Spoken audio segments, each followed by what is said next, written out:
What's up guys? Welcome back to my channel. So, for today's video, maiksi lang tong video na to. Siguro mga 3 to 5 minutes lang. Tatawagin natin tong video na to na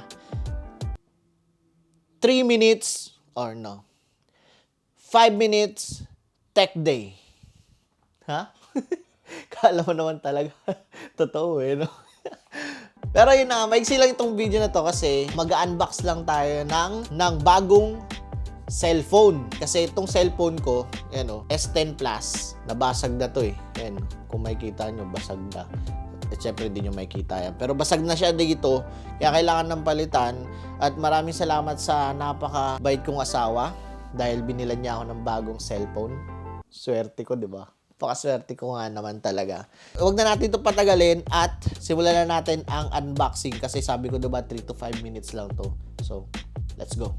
So, simulan na natin ng unboxing netong Samsung Galaxy Z Flip 5. Z or Z, whatever. Z kasi yan dito sa sa New Zealand. Z na lang. Unbox na natin tong Samsung Galaxy Z5, bago nilang flip phone. First time ko magkakaroon ng flip phone, kaya excited ako na magamit to. Yan, buksan na natin.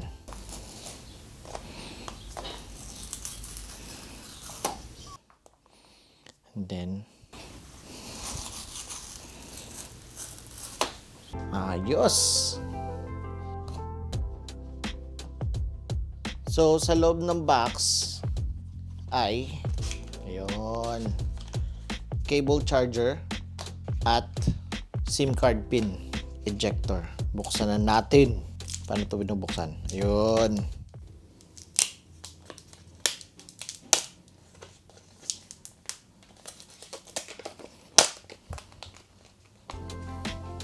Ito na yung phone. Ang pinili ko ay yung blue. Online exclusive nila na color blue. Wow, ganda. Ganda na itsura niya. Blue. Liit no? Yung mga cellphone dati nagpapalakihan. Ngayon, binalik na nila ulit yung mga flip phone. Nauso to dati, naalala ko eh. First time ko magkakaroon ng flip phone. Exclusive blue color. Matte siya, matte. Pati yung side niya matte black. Alam ko yung ibang color nito glossy rin yung side, pero ito siya ay matte yung side, matte din yung pagkakakulay na blue. Nice, maganda siya hawakan. At a bit of comparison lang between S10 Plus at saka S22 Ultra tsaka tong Flip 5. Kung i-compare siya sa Samsung S10 ko, tanggalin natin tong case para makita nyo. S10 Plus, halos mas matangkad lang ng konti yung Flip 5. Mas manipis yung Flip 5, yung side, the back.